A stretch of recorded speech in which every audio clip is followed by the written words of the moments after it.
I'm Brad Baldwin, and I work in the biology department at St. Lawrence University. I'm lucky to be out in an outdoor classroom with my lake ecology students.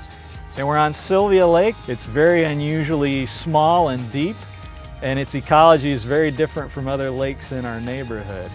And so this is a great opportunity for students to get off campus and get in an outdoor classroom and learn by not just hearing, but by doing. They're making measurements with scientific equipment that any of us practicing aquatic ecologists would use. Okay, so that means the depth of the photic zone in this lake is whopping, right? Very thick. Another thing I feel fortunate to do, and I think the students feel fortunate about with this class, is the fact that it's a nice small size. This is the potential experience you guys will have if you come to St. Lawrence University. It's just like in a cartoon strip, right? You know how you've gotten somehow from what's in one panel to what's in the next panel without being told. And in between here, here's all the things that's happening. We just make that cognitive leap. We do the same thing when we watch film. I'm Jenny Hansen. I'm a professor of philosophy.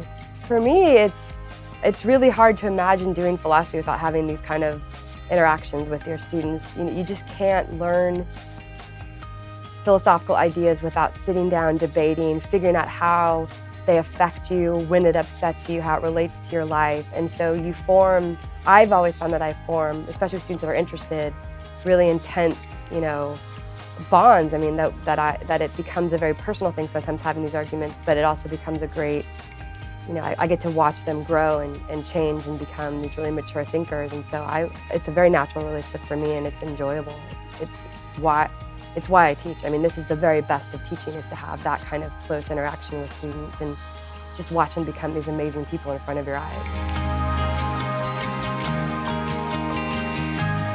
Vollmer bone would be this lower one, and then the one over here is perpendicular plate of the ethmoid bone. Okay. And then, yeah, you can also try and see that sometimes the colors help on the pictures. Right, but so they're thicker, they're a little shorter, right? These tend to point down. So the lumbar ones kind of stick back out, whereas the thoracic ones sort of tend to point down. It's so easy to just make a relationship with a professor, and all you really have to do is just take the initiative and walk into their office.